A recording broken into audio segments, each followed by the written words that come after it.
नमस्कार दोस्तों, स्वागत है आप सभी का क्रिएटर आईवाईएस पर। आज हमारी टीम की मुलाकात हुई राजीव गांधी पंचायती राज संगठन के जिला अध्यक्ष श्री मनवेंद्र सिंह पांडव जी से।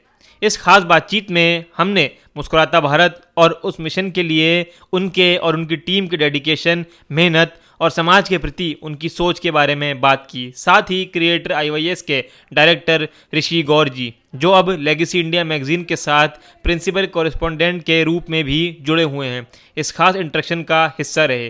तो चलिए देखते हैं ये इंस्पायरिंग कन्वर्जेशन सिर्फ क्रिएटर आईवाईएस पर। दर्शकों को मेरा एक बार फिर नमस्कार। आज सुबह जब मैं घर से निकला तो मेरी मुलाकात दो युवा लोगों से हुई। सुबह ही सुबह अगर युवा मिल जाए तो जिंदगी का मजा ही अलग आ जाता है। मैं तो वैसे भी मुस्कुराता भारत पर काम कर रहा हूँ। आप दोनों ही लोगों का इस खास शो में बहुत बहुत स्वागत है। मेरे साथ हैं राजीव गांधी पंचायती राज संगठन के प्रदेश अध्यक्ष मनवेंद्र सिंह पांडव जी, आपका बहुत बहुत स्वागत है। और एक मीडिया जगत का एक ऐसा चेहरा जो खबरों से चर्चित नहीं रहता, उसका ध्यान ही नहीं है खबरों पे, वो काम करता है मुस्कुराता भारत के लिए। धन्यवाद। क्रिएटर आईवाईएस टीवी का डायरेक्टर ऋषि गौड़ मेरे साथ है।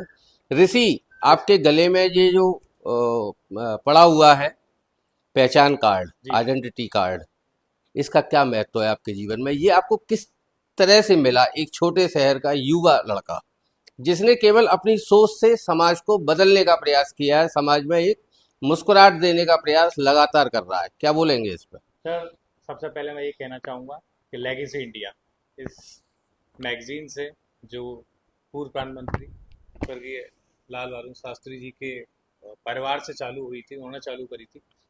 मेरा सौभाग्य है कि मुझे इससे जुड़ने का मौका मिला और हमारे क्रिएटर सॉल्यूशन मुस्कुराते भारत की टीम को कोलैबोरेशन करने का मौका मिला। नाम किसी भी प्लेटफॉर्म का हो, सर मेरा काम आज भी वही है, मुस्कुराता भारत और मुस्कुराहट के लिए काम करना। इस आइडेंटिटी कार्ड को जरा नजदीक से दिखा सकते हो? बिल्कुल बिल्कुल sir, this is my pleasure, now I am a part of legacy India. बहुत अच्छा, धन्यवाद ऋषि भाई, थैंक यू। ओके, जैसा कि मैंने कहा कि जिंदगी का मजा मुस्कान में भी है। परेशानी तो मुझे लगता है हर दिन जब सूर्य उदय होता है और जब तक सूर्य अस्त नहीं हो जाता है, या रात में भी लोग बहुत सारी बीमारियों से पीड़ित रहते हैं, लेकिन जिंदगी का मजा कहीं ना कहीं मुस्कान में भी है। मेरे साथ है एक युवा नेता मनवेंद्र सिंह पांडव साहब। मैं आपसे कहूंगा, चुनाव एक विचार, कहते ही आपके दिमाग में क्या आया? देखिए, आपकी बात बिल्कुल सही है। पहले तो मैं आपको, आपके चैनल को बहुत बहुत धन्यवाद देता हूं कि आपने मेरी बात को रखने का मौका दिया। जैसा कि आपका ये प्रश्न है कि चुनाव एक विचार, चुनाव विचार ही होता है। चुनाव हमेशा विचारधारा पे ही लड़े जाते हैं। कुछ विचारधाराएं नकारात्मक होती हैं, कुछ विचारधाराएं सकारात्मक होती हैं। और जो नकारात्मक विचारधाराएं होती हैं वो देश को भटकाव की ओर ले जाती हैं, भय का वातावरण पैदा करती हैं, द्वेष, घृणा, इनका वातावरण पैदा करती हैं। कुछ विचारधाराएं सकारात्मक होती हैं, जहाँ हर भाईचारे बना रहे, इस तरह की व्यवस्थाओं को वो लोग करती हैं। मनमेंद्र साहब, जिंदगी का चुनाव भी जरूरी होता है, परिवार का चुनाव भी जरूरी होता है, समाज का चुनाव भी जरूरी होता है, बच्चों का चुनाव भी जरूरी होता है। क्या चुनाव को केवल एक ठप्पे से जोड़ा जा सकता है? नहीं जोड़ा जा सकता। पीढ़ियां खप जाती हैं चुनाव के लिए। आप ये देखिए कि कुछ लोग, जैसे कि मैं अपना उदाहरण देता हूं आपको, कि हम कांग्रेस पार्टी को बिलोंग करते हैं और हमें इस बात का गर्व है कि हम कांग्रेस पार्टी से हैं। हमारे बाबा कांग्रेस में रहे, स्वतंत्रता सेनानी परिवार से रहे। हम लोगों ने, हमारे पिताजी कांग्रेस पार्टी में रहे, प्रदेश महासचिव के पद पर रहे, जिलाध्यक्ष के उस पर पद पर रहे, और हम कांग्रेस पार्टी में हैं। हम तीसरी पीढ़ी के कांग्रेस पार्टी में। अब आप ये देखिए, हमने हमेशा विचारधारा को अपनाया कि, और अगर हमारे को तमाम प्रलोभन मिले, लेकिन हमने कभी अपनी विचारधारा को छोड़ने का काम नहीं किया। चाहे सत्ता रहे चाहे नहीं रहे, हमने हमेशा जनता की सेवा करने का काम किया। और इसी प्रकार से, क्योंकि हमने ये चुनाव किया कि हम इस विचारधारा को बिलोंग करते हैं। चुनाव केवल सत्ता पाने का एक माध्यम है या समाज बदलने का अवसर? देखिए, चुनाव जो होता है वो सत्ता पाने का माध्यम हो सकता है, क्योंकि बिना चुनाव के सत्ता नहीं मिलती है।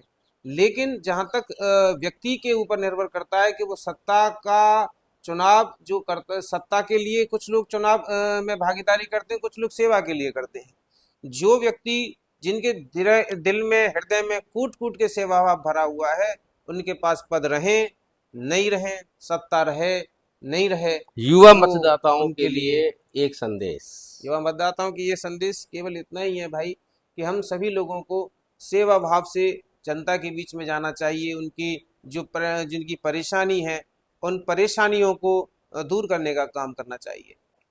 मनवे जी, इस पॉडकास्ट को मेरा जो करने का मतलब है वो ये है कि समाज में हम एक संदेश दें जी। कि जिंदगी जीने के बहुत सारे तरीके होते हैं। केवल सत्ता पाना, विधायक बनना, एमपी बनना, पार्षद बनना ही एक सत्ता नहीं है।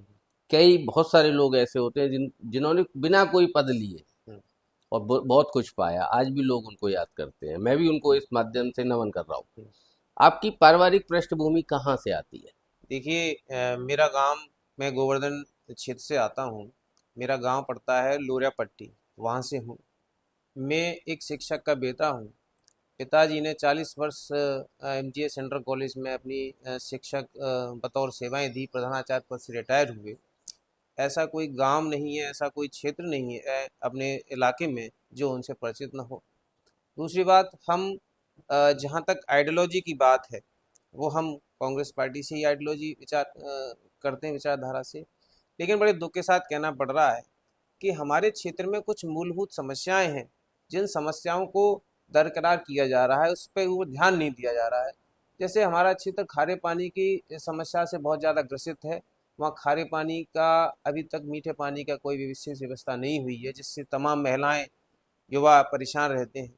दूसरी सबसे बड़ी मेजर प्रॉब्लम अपने क्षेत्र में ये है कि वहाँ पर जो गर्गी का इलाका आ जाता है, तमाम बारिश पड़ती है तो उस बारिश की वजह से फसलें नष्ट हो जाती हैं, किसान परेशान होता है, और इस तरह की तमाम समस्याएं आ जाती हैं। ये सोशल मीडिया का समय मानवे जी चल रहा है। आपको लगता है कि अगर सोशल मीडिया का इस्तेमाल हम तरीके से करें, हम्म किसने क्या बोला हम्म पास्ट में, हम्म जो भी विधायक रहे पुराने, किसने क्या बोला, हम्म पब्लिक ने क्या बोला, हम्म अगर सोशल मीडिया पे इसको रिपीट किया जाए हम्म तो आपको लगता है समाज का भला हो सकता है? बिल्कुल हो सकता है।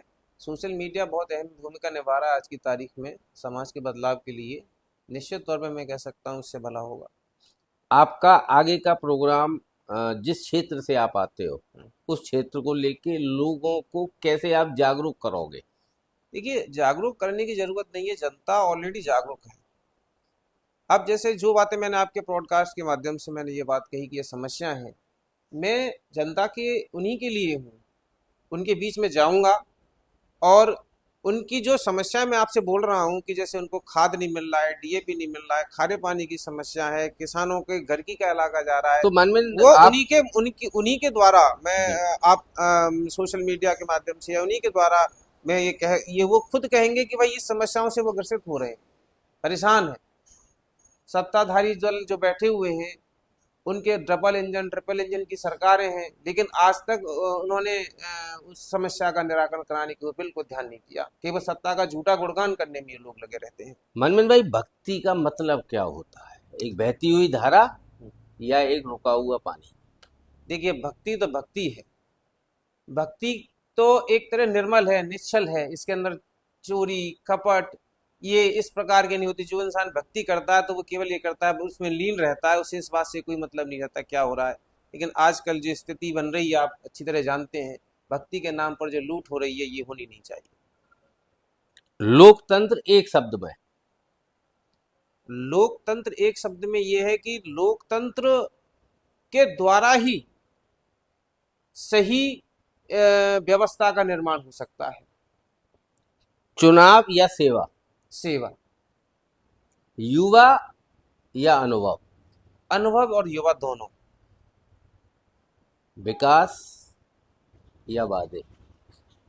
विकास अगर हो तो उसका स्वागत है, लेकिन पिछले कुछ समय से सिर्फ बातें बातें बातें हो रही हैं। विकास तो गौण हो चुका है, तो विकास खो गया है कहीं? कहीं नहीं नजर आता, विकास कहाँ है? कहीं नहीं। खो गया है। कांग्रेस के लोग ढूंढ रहे हैं उसको। कांग्रेस के लोग नहीं, जनता परेशान है। जनता ढूंढ रही है। जनता को जो वायदे किए गए थे उन वायदों से बिल्कुल उलट इन लोगों ने तो काम विकास किया है। मिल नहीं रहा। विकास नहीं मिल रहा है। आप ये देखिए, विकास इनका जो पुल बने हुए हैं, कांग्रेस के जमाने की जो सड़कें बनी हुई थी आज तक चल रही हैं, पुल आज तक चल रहे हैं। ये पुल बनाते हैं, ये तमाम टूट जाते हैं। आपके आगे अपने मथुरा में एक बहुत बड़ी, बिल्कुल मेरे पीछे टंकी थी, जो मेरे ख्याल में 3 साल भी नहीं चली और ध्वस्त हो गई। ऐसी न जाने सैकड़ों टंकियां ध्वस्त हो चुकी हैं। तो इतने भ्रष्टाचार का क्या कहेंगे आप? मनमिंद भाई, एक युवा नेता के तौर पे कांग्रेस के आप मथुरा में क्या राजनीतिक चेंज आप भविष्य में देखोगे? क्या लोग विकास को ढूंढ रहे हैं? विकास को ढूंढने ने उसके पीछे पड़े हुए हैं, वो मिल ही नहीं रहा है। अच्छा। हाँ, उसके पीछे लोग भाग रहे हैं लेकिन विकास मिल नहीं रहा है। तो परिवर्तन तो निश्चित होगा। बहुत अच्छा। अ, एक नेता या दो नेता जिनसे आप हमेशा कुछ ना कुछ प्रेरणा लेते हो? देखिए, मैं सबसे ज़्यादा प्रेरणा जो मैंने लेता हूँ, मेरे जीवन में जो प्रभाव पड़ रहा है, वो राहुल गांधी जी का पड़ रहा है।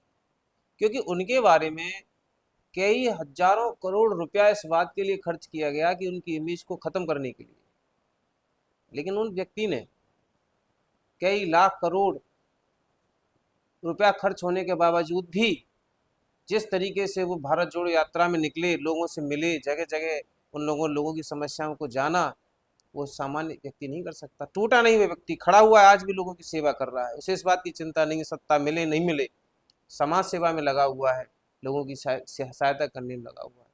और दूसरे सबसे बड़ा जो मैं प्रभावित हूँ सरदार वल्लभ भाई पटेल जी से हूँ, जिन्होंने इस प्रकार के जो खंड विखंड भारत था उसको एकत्रित करने का काम किया। इस तरह के लौह पुरुष होनी चाहिए। मैं बड़ा प्रभावित हुआ हूँ मनमिंद साहब, आपने एक ऐसा नाम लिया, राजनीति का एक ऐसा चेहरा, एक युवा नेता जो मेरे सामने बैठा हुआ है। मुझे लगता है मैंने हजारों लाखों पॉडकास्ट देखे हैं, चुनावी माहौल है, लोग बहुत सारे पॉडकास्ट करेंगे, लोग अलग अलग बयान भी देंगे, लेकिन मुझे लगता है कि इसी मथुरा की धरती से, 3 लोग से न्यारी मथुरा की धरती से आपने एक ऐसे महापुरुष का नाम लिया, सरदार सरदार वल्लभ भाई पटेल। जी मेरी तरफ से भी उनको नमन, और मुझे लगता है आपको भी नहीं, उनको नमन निश्चित करना साहब, चाहिए। बिल्कुल नमन है उनका। किसी के भी जीवन में मुस्कान का क्या महत्व होता है, और हम लोग जो मुस्कुराता भारत पे काम कर रहे हैं, आप हमारी टीम से, हमारे डायरेक्टर ऋषि गौड़ से क्या कहना चाहेंगे? मैं ये कहना चाहता हूँ, आप एक ऐसा पुण्य का काम कर रहे हैं। इस तरह का काम मुस्कुराता भारत, लोगों की टीम जिस प्रकार से काम कर रही है, लोगों के पास जा जा करके काम करे, अद्वितीय अद्भुत है। और इससे निश्चित तौर पर बदलाव समाज में आएगा। एक अंत में और मैं क्वेश्चन कहूंगा, अंत भला तो सब भला। मथुरा के राजनीतिक लोगों से, आपके समकक्ष या सीनियर लोगों से आप क्या संदेश देना चाहोगे कि बयानबाजी कम से कम मथुरा के लोगों को मेंटली हैरेसमेंट ना करें, इसके ऊपर क्या कहेंगे? देखिए, बयानबाजी तो किसी के जो देता है रोकी नहीं जा सकती है, लेकिन मैं हम अपनी बात कह सकते हैं कि हमारा किसी के साथ कोई वो नहीं है कंपैरिजन। हमारा किसी के साथ कोई इस प्रकार का वो नहीं है कि भाई उससे हमारा कंपैरिजन किया जाए या उससे हमारा स्वयं से वो है। हम अपने आप को बेहतर बनाने के लिए कार्य कर सकते हैं कि आज हम हैं, कल हमारा हम और अच्छी तरीके से अपने आप को बेहतर बनाएं। तो गोवर्धन क्षेत्र में आपकी टीम हम्म, लोगों के बीच, लोगों के उनकी सोच के साथ कब पहुंच रही है? बहुत जल्दी हम लोग जा रहे हैं, पहुंची हुई हैं। वो तो मैं ये कह रहा हूँ कि जो मैंने आपको अपने क्षेत्र की समस्याएं बताई हैं, इन समस्याओं को मैं बताऊंगा तो लोग कहेंगे भाई राजनीतिक पॉइंट ऑफ व्यू से ये सब चीजें बोल रहे हैं, ये सब ऐसा नहीं है, बहुत अच्छा चल रहा है, जैसे कि मथुरा में विकास वो जनता खोज रही है, उसी प्रकार से आप भी ये लोग सोचते हैं कि भाई बहुत अच्छा चल। लेकिन जब आप वहां जा करके लोग देखेंगे, उनकी जवानी सुनेंगे कि समस्याएं, आप बिलीव कीजिए कि 90% हमारे क्षेत्र की जनता की जमीन गिरवी रखी हुई है बैंकों के पास, साहूकार के पास। मैं भी चलूंगा मानवेंद्र हाँ, साहब आपके साथ, ऐसे और लोगों के बहुत पास परेशानी है। कि जो लोग जिंदगी से लड़ रहे हैं। हम्म लोग तो चुनाव लड़ते हैं, लेकिन वो लोग जिंदगी से लड़ रहे हैं। हम्म आपको आदर भविष्य के लिए बहुत सारी शुभकामनाएं मेरी तरफ से मानवेंद्र साहब, और उस आपका जो प्रोग्राम रहेगा उसमें मैं भी आपके साथ रहूंगा। बिल्कुल। आज और आपने आप ये जानिएगा, एक सेकंड और लूंगा मैं आपकी, आप ये जानिएगा कि वो लोग कितने परेशान हैं कि जिनकी 90% क्षेत्र की जमीन गिरवी रखी हुई है, उन लोगों के एमएसपी नहीं मिल रहा है, किसान बारिश में फसलें नष्ट हो जाती हैं, मुआवजे तक नहीं दिलवा पा रहे हैं ये बहुत लोग। बड़ी बात आपने कही है, किसी की जमीन अगर गिरवी रखी है तो इससे बुरा मुआवजा काम। मिल नहीं रहा है, मवेशी परेशान है, कहीं कोई कुछ हो नहीं रहा है। किसानों को आप ये अंदाजा लगाइए, एमएसपी नहीं मिल रही है, उनकी जो लागत फसल में जा रही है वो उनको नहीं मिल पाती है। एक एक एक ऐसी समस्या जिसको मुझे लगता है शब्द छोटे हैं उस हम्म समस्या के हम्म लिए। मनमेन साहब, आपने समय दिया, बहुत बहुत धन्यवाद। मैं रहूंगा इस समस्या के साथ, जी आपके साथ, हम्म आप ही के क्षेत्र में। थैंक यू, बहुत बहुत धन्यवाद, बहुत बहुत आभार भाई साहब।